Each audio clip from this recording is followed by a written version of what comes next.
This is the Samsung Galaxy Note 20 Ultra 5G, what the company dubs as the powerhouse that forever changes how you work and play, and if you keep reading the marketing, it's the ultimate gaming experience that goes wherever you go, it's a director-grade 8K video camera, it's a multitasking computer suite, it's anything but your average smartphone.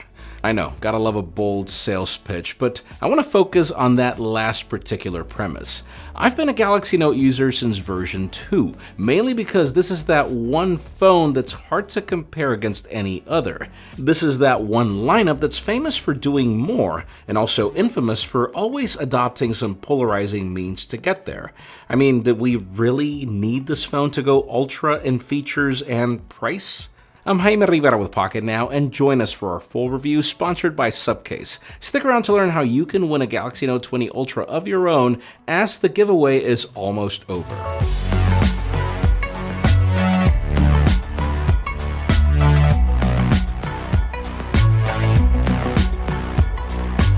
Last year we got two Galaxy Notes that were almost the same device but just a different size and price, so your choice was narrowed down to two simple things that people actually wanted. This year, Samsung decided to water down the base model in ways that make it really hard to recommend for its price, sort of forcing you to go ultra whether you like it or not because there's no plus model in between. And you know what? I sort of understand the logic. Again, the Note was never about being a conventional phone. It would be a mistake to try to review this phone and expect restraint. That being said, this is not a Galaxy S20 Ultra with an S Pen. Actually, I'd call this more of a hybrid in between. First, can I just say that I'm really liking this new, more elegant Samsung design language? I mean, think of Lexus, where you're still driving a Toyota on the inside, but with a more refined approach to the outside. No more dull colors, no more uninspired curves, and this mystic bronze and matte matched with the boxier housing adds so much character. I'll definitely report back on how well this Gorilla Glass Victus ages when we revisit the phone later this year. Yes, it's large. If size matters to you, this should be your phone because I feel it approaches heft better than the S20 Ultra. It's only slightly shorter, but then thinner and slightly lighter. And it seems that Samsung refined its weight distribution because I actually find it easier to handle. Second is the fact that tucked inside we have some of the latest and greatest specs. We're talking a Qualcomm Snapdragon 865 Plus, 12 gigs of the fastest RAM, 128 gigs of expandable storage, a fairly large 4500 mAh battery, and then all the bells and whistles like 5G in both sub-6 and millimeter wave flavors, Wi-Fi 6, Bluetooth 5, fast charging, reverse wireless charging, kitchen sink, bathtub, you get the picture. That said, I was actually more excited about the third reason, which is at the front. I really wanted a Galaxy Note 10 Plus with the display of the Galaxy S20, and here it is. I call this dynamic AMOLED 2X the best display of 2020 so far, at 6.9 inches diagonal with nearly invisible bezels at a 91.7 screen-to-body ratio. Colors pop, brightness is as good as it gets, and it's HDR10 Plus certified.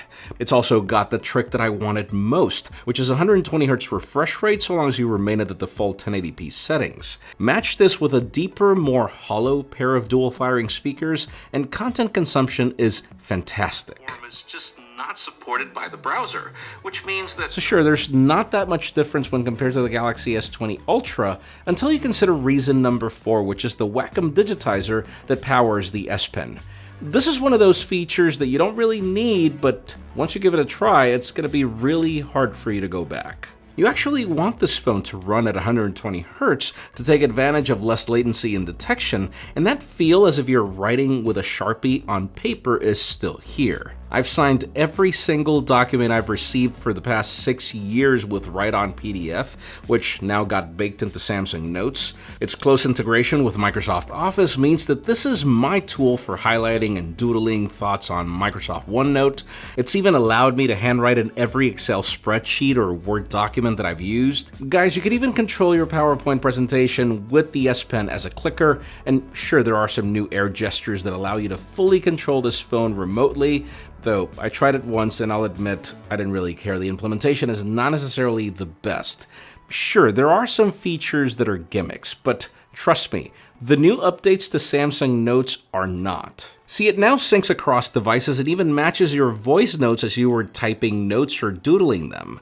That alone makes me agree that this is a productivity powerhouse that could also help you get creative if you want. And sure, you do need Samsung Notes across devices for that to work, but there will be one-way OneNote integration coming soon, and I'm really looking forward to it. But guys, you know me well. There's no such thing as a perfect phone, and regardless of how much I love the S Pen now, I'm not gonna handwrite a love letter with it.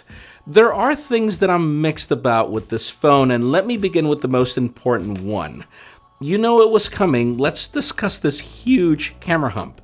It looks like if there was some separate thing magnetically attached to the back of this phone. I mean, if you thought that the S20 Ultra had a huge hump, trust me, the Note 20 Ultra says, hold my beer. This phone is a wobbly mess on a table, and if the idea is to have this phone replace your notepad, imagine trying to do that with a rock under it. Seriously, get a case. It'll help you level off the camera hump and at the same time protect it in the process, and I highly recommend you consider channel sponsor Subcase. Those of you looking for a fully rugged experience, there's the award-winning UB Pro. It's made of a high-quality hard polycarbonate and shock-absorbing TPU, and you get all the texture and grip you need, along with 20-foot drop resistance. Like, I doubt that you'll find the better quality solution that includes a kickstand and a belt holster for just $20 on Amazon. And if you're looking for some of that grip on a slimmer body, try out the UB Exo, offering an exoskeleton back frame matched with a shock-absorbing TPU bumper and a scratch-resistant PC back for enhanced grip on surfaces. Simply search for Note 20 case by Subcase on Amazon to find all their options. Yes, the company is giving away a Samsung Galaxy Note 20 Ultra, but time is running out. Follow the first link in the description, and if the giveaway is still active, enter promo code PocketNow100. That'll give you an extra 100 entries to participate. Now back to the phone. Second is the ecosystem, but mostly for good reasons. I seriously think that Apple is no longer the only company that does this right. Pair this phone with the Galaxy Buds Live, the Galaxy Watch 3, and even the Galaxy Book Flex, and it's just so cool to have products that talk to each other. But then the reason why I'm mixed is some of the implementation, particularly with Windows. Sure, the Your Phone app has now grown to feature your screen and launch your apps, but yeah, it still needs work. Third, let's talk about One UI, but mostly for good reasons. This is one of those cases where I actually prefer Samsung's approach to Android, and it's mainly because if you want to take advantage of everything this phone can do, you definitely do need it. You don't just want a phone that's large for the sake of being large. You want to take advantage of the canvas, and that's where Samsung excels at. I depend on the Edge menus every single day. I even use app pairs to multitask in most of my interactions as I work. The reason why I'm mixed is because Samsung really needs to stop duplicating efforts with Google. Samsung Daily on the launcher is no better than the Google feed, and Bixby will clearly never be able to replace the Google Assistant. This actually leads me to the fourth reason, and it's the fact that I feel Samsung should not impose services that people don't really care about. It would make One UI speedier, and it would probably give you better battery life. I'm not saying it's bad, but this is not a two-day phone. You'll end the day fine with this device being your only daily driver. But think about it, wouldn't it be great if you had the granularity to remove the services you don't care about and actually make this tool your own? Last but not least, let's talk cameras. On the spec sheet, this phone is a step forward from the S20 Ultra in providing a large sensor that's complemented with laser autofocus. They match in the approach when it comes to the ultra-wide, but then it takes a step back on the telephoto and even the selfie shooters, making the larger camera hump kind of questionable.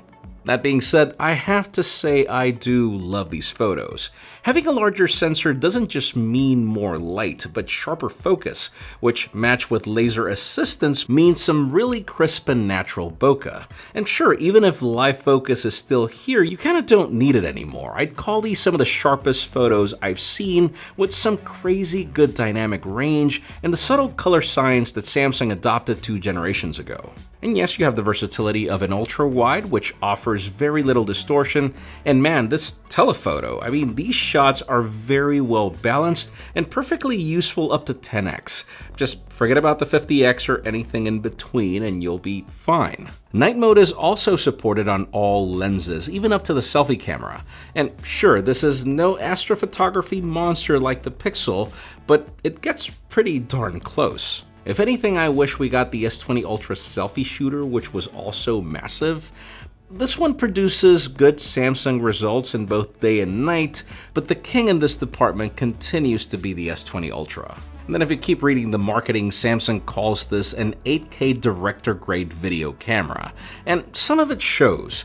You still get the crazy crop that we saw with the S20, but boy has it improved in focusing, stabilization is epic, and even the wobbly rolling shutter is now gone. The video is not even over-sharpened as before, but if I were you, I'd stick to 4K.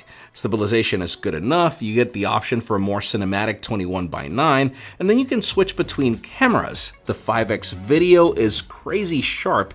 There's a Pro Video option that helps you direct the audio of the microphones, and you can switch during the recording to selfie 4K video, which is also fantastic. And then the company figured out how to solve one of our biggest complaints with Bluetooth audio, and it's to have it sync correctly with smartphones, particularly if you want to use your earbuds as a microphone. To conclude, let's go back to the beginning of this video and actually compare all that marketing hype to the real-world experience. I wouldn't call it the ultimate gaming experience, but when it comes to phone gaming, it's up there. It can do 8K video, sure, but I'd call this more a really good 4K video solution that can really give the iPhone a run for its money. Yes, this is a multitasking beast. As a phone, you're definitely covered, and there's a lot of promise in the computer aspect that keeps evolving. What I do feel that Samsung nails is when it says that this phone is unlike any other. I've said it time and time again, you should not compare the Galaxy Note to any other device unless it provides that same functionality. And even if it doesn't really change how you work and play, it is one of the most powerful phones you can buy. It becomes a very productive notepad when you need it. It'll take some really great photos and video, and media consumption doesn't really get better than this. The thing is, well, it is expensive, and sure, you really don't need the S Pen.